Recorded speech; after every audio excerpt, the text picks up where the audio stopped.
polares en el Ártico o que les pasa a las plantas silvestres en la reserva de no sé cuántos, ¿no? Porque lo que está en juego son, como antes también ya se ha mencionado, las cuestiones de empleo, de migraciones, de energía, de agricultura, de alimentación, o sea, el peligro más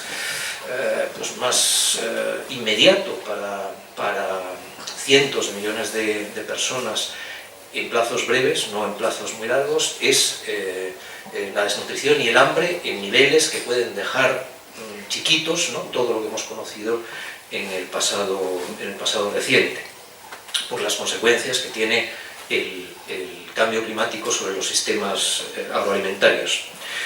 Una tercera cuestión. Lo queramos o no, por las buenas o por las malas, va a haber decrecimiento material y energético.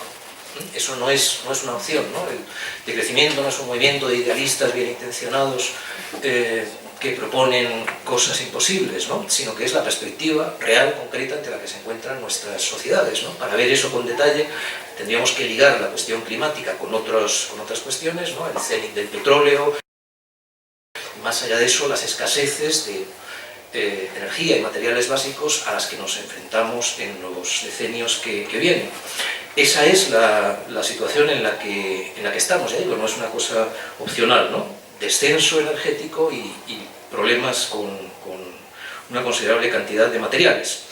Y entonces, en esa tesitura, o bien conseguimos avanzar en serio hacia políticas de redistribución e igualdad a todos los niveles, ¿no?, incluyendo el internacional, en el cual pues están en juego cosas serias con el calentamiento global, como antes os estaban señalando también Tatiana y Alejandro, o vamos hacia un mundo invivible, ¿no?, de fascismo creciente, ¿no?, y de eliminación,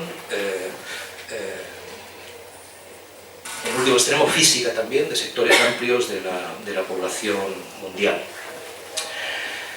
También, ese sería un cuarto punto, lo queramos o no, va a haber cambio climático. O sea, de hecho estamos ya en esa situación de cambio climático, ¿no? La temperatura ya ha subido desde los niveles preindustriales hasta ahora, 2015-2016, ya ha subido 1 grado, ¿no?, de ese máximo de 1,5 grados, 2 grados, que podríamos considerar como una especie de umbral de seguridad, ¿no? Estamos ya en ese proceso de cambio climático. La cuestión ahora es en qué medida vamos a ser capaces de evitar lo peor de ese proceso, ¿no? Y eso quiere decir que las cuestiones, no solo en la jerga pues que ya conocéis muchos y muchas, ¿no?, sobre estas cuestiones, pues se habla de mitigación, de adaptación, también de prevención, ¿eh? Hubiéramos estado a tiempo de evitar, prevenir la mayor parte del cambio climático si nos hubiéramos puesto a hacer lo que había que hacer en realidad podríamos habernos empezado a hacer lo que había que hacer pues hace casi medio siglo. No ha sido el caso, ¿no? Ahora tenemos ya esas cuestiones de mitigación y de adaptación, incluso si somos muy efectivos en mitigación, es decir, básicamente, no es lo único, pero básicamente en la reducción de emisiones por la descarbonización de la economía y la organización de otra forma pues de la agricultura y la ganadería y los usos de la tierra, incluso ahí hay una cantidad importante de cambio climático que va a tener lugar, ¿no? Y ante eso pues las cuestiones de adaptación son también imperativas, comenzando, insisto en ello, por la cuestión de la alimentación. Es un error terrible pensar que eso es algo que tenemos detrás de nosotros, propio de sociedades atrasadas. Vamos a tener problemas muy serios para dar de comer a la gran población humana que somos y los que todavía vamos a ser en los decenios que vienen, ¿no? Por efecto del cambio climático, pero no solo, porque hay otras cuestiones ahí también importantes que con más tiempo podríamos discutir. Otra idea, la solución, lo principal de las posibles soluciones no está ni en los gobiernos ni en las grandes empresas, por desgracia. Ojalá tuviéramos ahí pues instituciones mejores y sectores empresariales más responsables. Pero ahí no hay, o sea, hay que pelear para pedir responsabilidades, sin duda, pero no hay que esperar que de ahí vayan a venir las acciones decisivas, ¿no? Insisto, o conseguimos articular movimientos de base muy fuertes en torno a estas cuestiones, o, en fin, avanzaremos muy poco. Hay que observar también que hay hoy muchas luchas locales, y eso que a veces se llama, por ejemplo, desde hace mucho tiempo, Joan Martínez Ariel, ecologismo de los pobres. Muchas luchas de ese tipo son objetivamente anticalentamiento global o tienen esa dimensión climática, aunque no siempre lo sean en la conciencia, en la intención de los movimientos populares que los impulsan, ¿no? Por ejemplo, los movimientos contra el fracking, la hidrofractura o fractura hidráulica tienen esa dimensión, aunque lo que esté a lo mejor motivando en concreto a esas personas pues sea la protección de una comarca, ¿no? Y de las posibilidades de seguir adelante, por ejemplo, con la agricultura y la ganadería en esa comarca. Sin embargo, tiene en la medida en que está contribuyendo a dejar bajo tierra una parte de esas reservas de hidrocarburos fósiles, tiene esa dimensión climática, ¿no? Las luchas a favor del transporte público o contra la expulsión de los pueblos tribales y originarios de sus territorios, todo eso son luchas que tienen esa dimensión, ¿no? Entonces una tarea también ahí pues es como cobrar conciencia de esas dimensiones adicionales y ser capaces de vincular, de federar, ¿no? esas luchas dispersas. Creo que habría también que interpelar directamente a los sindicatos de clase, ¿no? Y trabajar con sus alas o sus sectores más sensibles, ¿no? Porque la dimensión laboral y ciudadana, ¿no? de estos problemas pues es muy importante. Habría que también interpelar directamente a las iglesias y trabajar también con los sectores pues, de la iglesia de base que sean sensibles a estas cuestiones, ¿no? No tenéis más que pensar cómo pues dentro del ámbito católico pues esa encíclica Laudato Si del Papa Francisco hace unos meses tiene esa dimensión con la cual se puede trabajar, digamos, en todo este ámbito. Y creo que habría que apelar también a la cuestión intergeneracional y con mucha fuerza. No estamos hablando de nada que ya vaya a proyectarse muy lejos en el tiempo, ¿no? O sea, si estuviéramos en 1970 podríamos pensar que estos son los problemas de los bisnietos o de los nietos, pero no es el caso, ¿no? Estamos, ya digo, en una situación de emergencia planetaria. Entonces uno se pregunta por qué, si hay, por ejemplo, pues en ciertas circunstancias sociales se forman asociaciones pues, de madres contra la droga y de padres contra la droga, ¿cómo es que no estamos ya organizando organizaciones de madres y padres contra el cambio climático, por ejemplo? Porque esa dimensión de justicia intergeneracional también es muy obvia, ¿no? en este asunto. Bueno, la perspectiva debería ser pues, alianzas transversales, ¿no? Entre distintos movimientos sociales, ¿no? Como sugería Naomi Klein antes en las líneas que os leí de esa entrevista suya, ¿no? Movimientos obreros, movimientos ecologistas, campesinos, pueblos indígenas, en torno a iniciativas compartidas, ¿no? Transversales, ¿no? Por ejemplo, todo lo que son iniciativas de relocalización de la producción y el consumo, pues tienen como esas dimensiones amplias que permiten federar muchas de estas luchas, ¿no?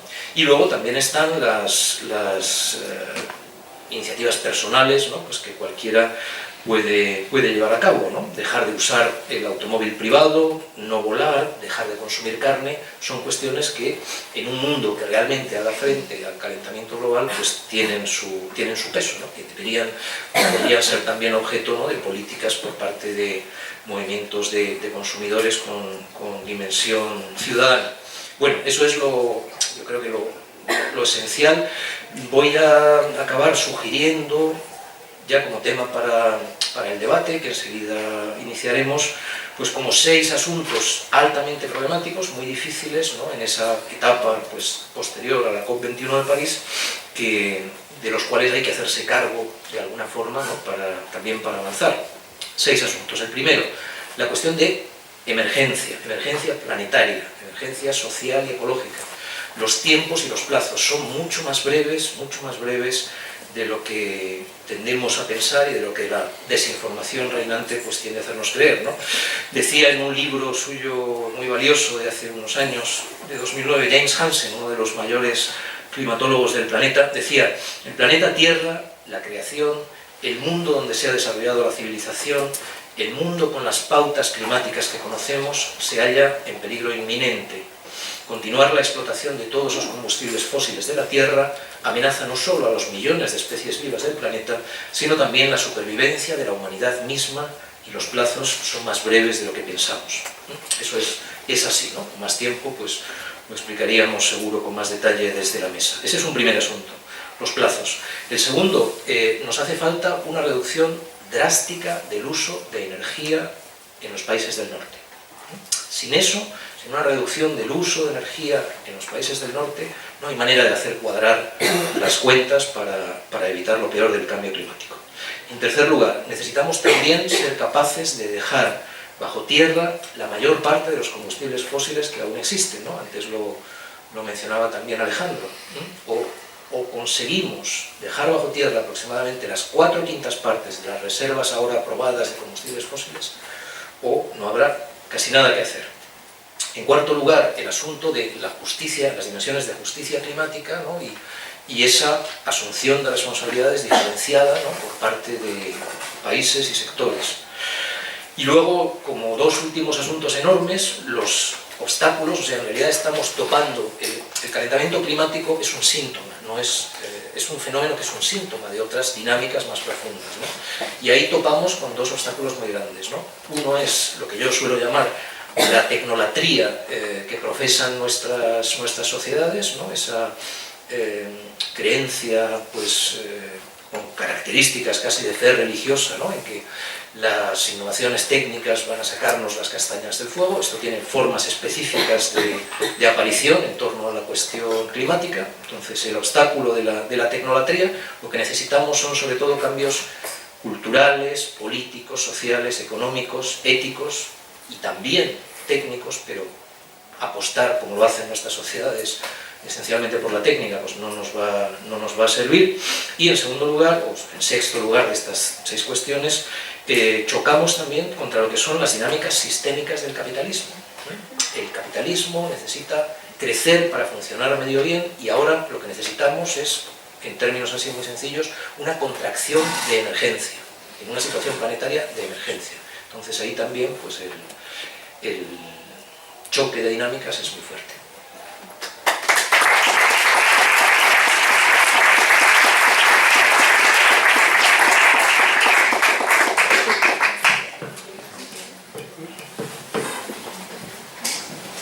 Buenas tardes.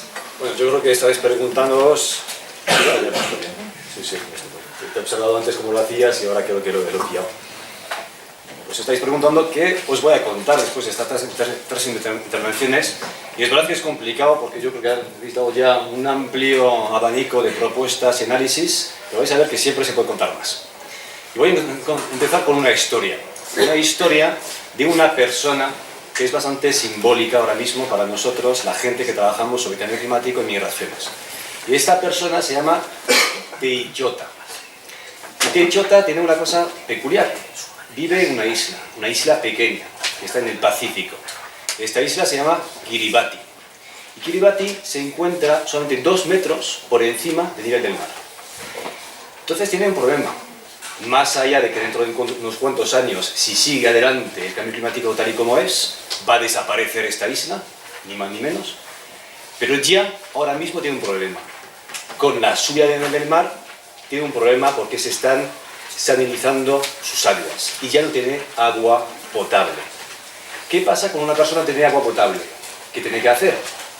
Pues en su caso, solamente le queda una solución para vivir de forma digna, y se llama migrar. Entonces, ¿qué ha hecho Teichota y su familia? Pues ha pedido asilo. Ha pedido asilo climático a Nueva Zelanda. Y Teichota ahora mismo es el primer refugiado climático que conocemos en este mundo que ha pedido asilo por esta razón. Y lo peor de la historia, en este caso, es que Nueva Zelanda lo ha rechazado. Pero tenéis que saber una cosa. Teichota es simbólico, pero no es la única persona que está en este caso. No es un caso aislado. De hecho, Teichota solamente es uno de esos millones de personas que migran por razones climáticas. De hecho, ahora mismo el cambio climático es la primera razón de migraciones a nivel mundial. Repito, la primera razón. la primera causa. 40 millones de personas al año están migrando por razones climáticas. Y además ahora mismo tenemos ejemplos clarísimos de cómo el cambio climático es un factor determinante en las migraciones. Y puedo coger dos ejemplos, además que os van a sonar bastante. Porque es verdad que ahora mismo tenemos una crisis de refugiados, como se suele llamar. Han llegado 1 millón de personas, principalmente de Siria. ¿Os habéis preguntado de por qué la gente está migrando desde Siria? Bueno, me imagino vais a contestar. Es que hay una guerra en Siria. ¿Es cierto? Sí, hay una guerra en Siria. La pregunta siguiente que tenemos que hacernos es: ¿por qué una guerra en Siria? Vale, se enfrentan bandos, ya lo sabemos. Pero ¿por qué se enfrentan bandos y por qué ha empezado la guerra en Siria? Pues que sepáis que en los últimos años, desde el año 2000, Siria conoció su peor sequía de su historia, que ha provocado que millones de personas no tuvieran acceso a agua potable, que millones de personas no tuvieran acceso a su ganado, porque se murió el 80% del ganado, porque estas personas vieron como sus cosechas, 75%, desaparecieron. ¿Qué hacen las personas cuando están en el medio rural y que ya no tienen agua de comer o de vender? Pues migran. Y en este caso migran a las urbes. Y migraron a las urbes de Siria, porque la primera migración que se hace por razones climáticas no son internacionales, empiezan a ser locales y regionales. Y estas personas llegan a las urbes y van, por supuesto, a las partes más pobres de las urbes. Y os puedo decir que cuando tenéis este fenómeno de miles y millones de personas que lo hacen, esto desestabiliza cualquier país. El cambio climático no es la única razón, por supuesto, que está detrás del conflicto en Siria. Hay muchísimas más cosas. Pero es un factor determinante que explica que puede causar un problema muy grave dentro de unas regiones muy concretas. Y se va sumando a otros factores que son económicos, geopolíticos o sociales. Esto es un buen ejemplo, y además cuando nos toca de tan cerca lo podemos entender. Estas personas llegan por una razón. Pero también si miramos otro ejemplo.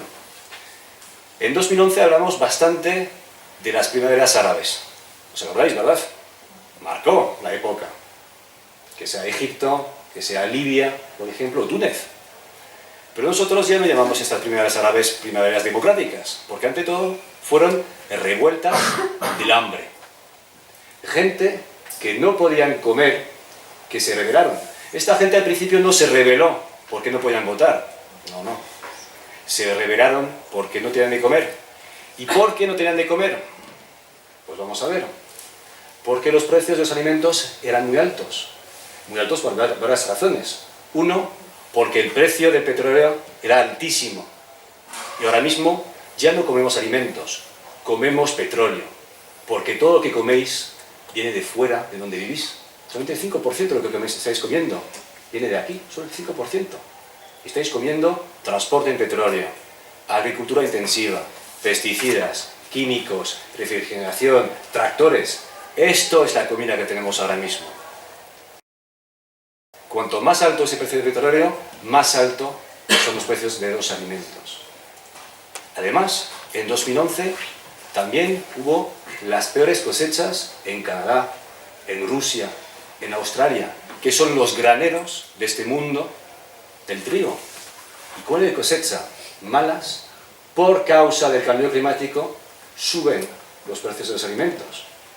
Pero eso no es todo. Como decía Jorge antes, tenemos un problema con el petróleo. No es que se esté acabando, es que no hay suficiente y es demasiado caro.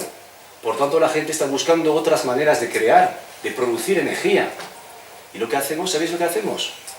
Pues en vez de utilizar las tierras para dar de comer a las personas, utilizamos tierras para dar de comer a los coches. Eso se llaman agrocombustibles. Y cuando entran en competencia dos usos de la tierra, subes los precios de los alimentos. Pero eso no es todo. Si estáis creando un modelo económico basado en la exportación y no en la reorganización de la economía, cuando hay problemas en el mercado, las personas más empobrecidas no tienen acceso a los mercados y no tienen acceso a los alimentos. Y si fuera poco, además, tenéis gente muy lista que juega con los alimentos en las bolsas, como en la bolsa de Chicago. Y eso os hace una crisis socioambiental, porque todo está interrelacionado. Y esto crea que los precios de los alimentos estén tan altos que la gente ya no tiene nada que perder y se inmola, como en Túnez, por ejemplo, y entra en conflicto con sus gobiernos, como Egipto. Eso son revueltas del hambre. Y eso crea, por supuesto, miles, decenas de miles de personas que migran. Porque todos conocemos, por supuesto, la de Siria, pero antes hubo mucho más, que vienen por el sur intentando ir y llegar a Europa. O, por ejemplo, también intentando llegar a otras partes de África. Si tenéis ahora mismo una desestabilización muy fuerte en Malí, es porque mucha gente está llegando de Libia.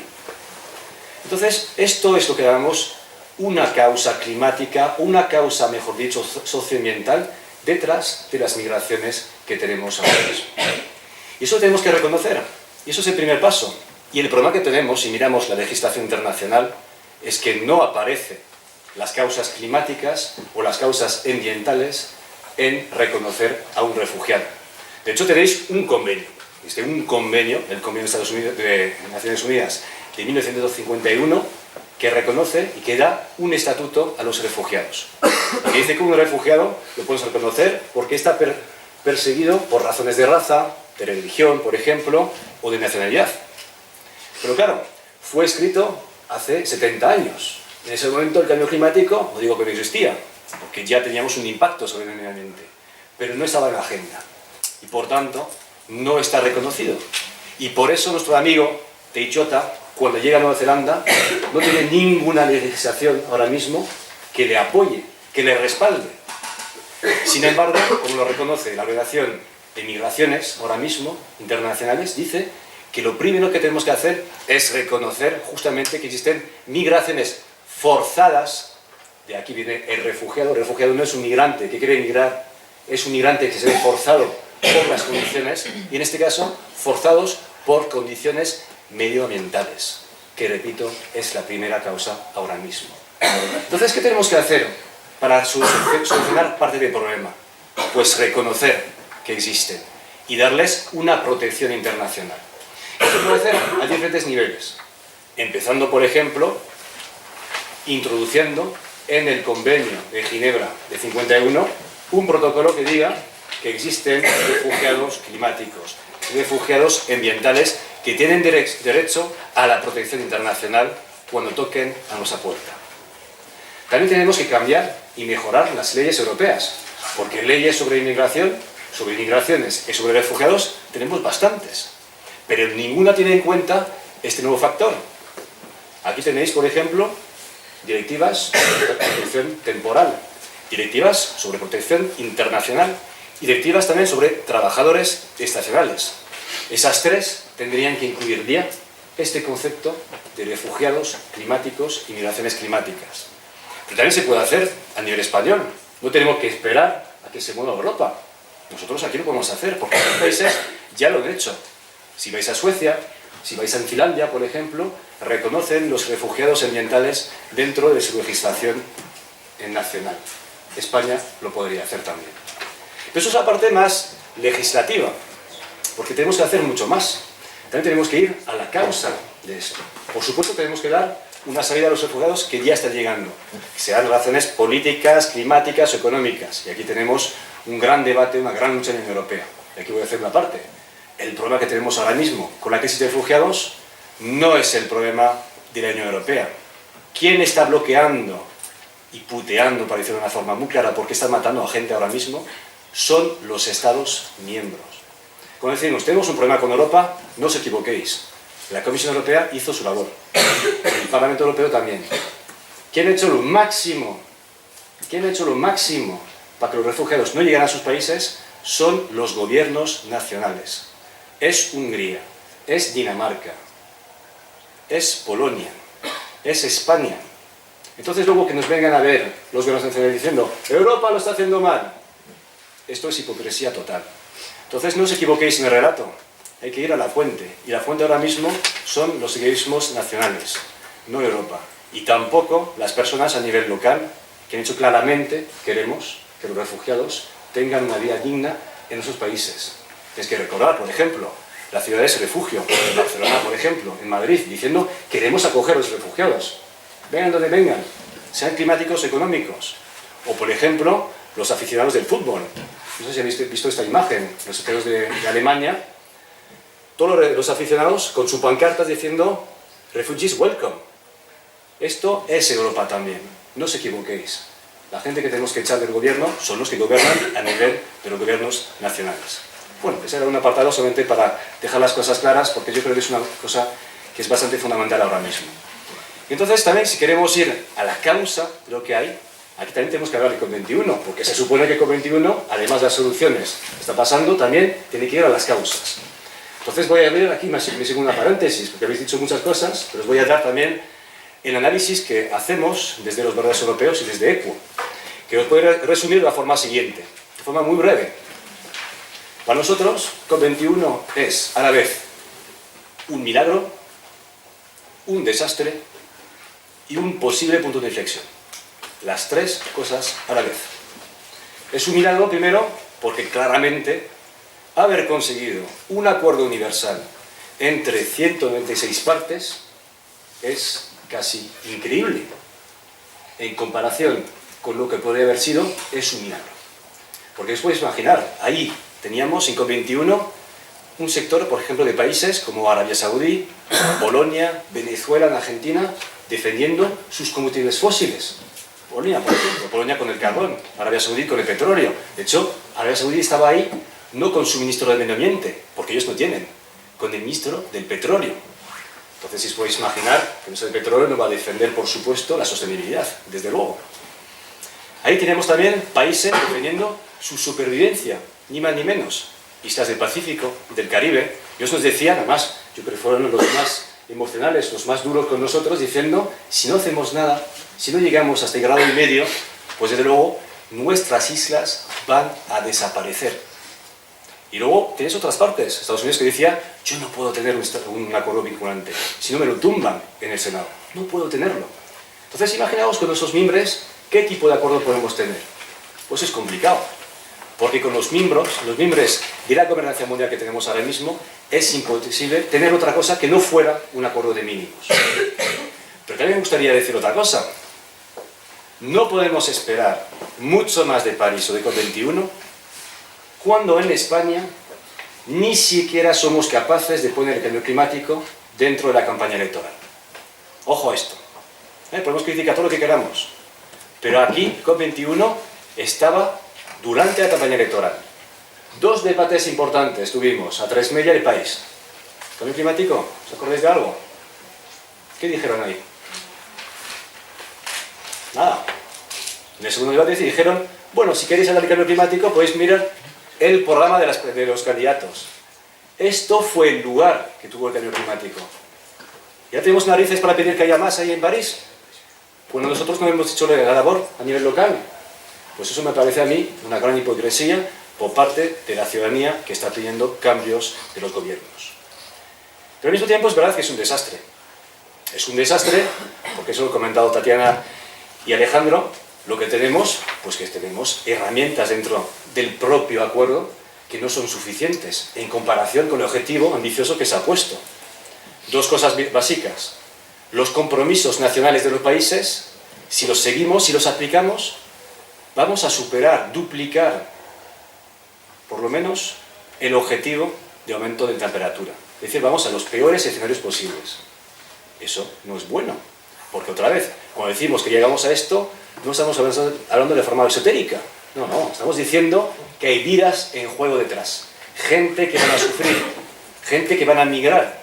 Y ojo, como decían antes, no solamente en Siria, en Libia, en Egipto, en África, también en España, porque la primera zona que se ve afectada en Europa por las migraciones climáticas es España, es Andalucía y Murcia, por la falta de agua, por ejemplo, por las cosechas, por el modelo agrícola.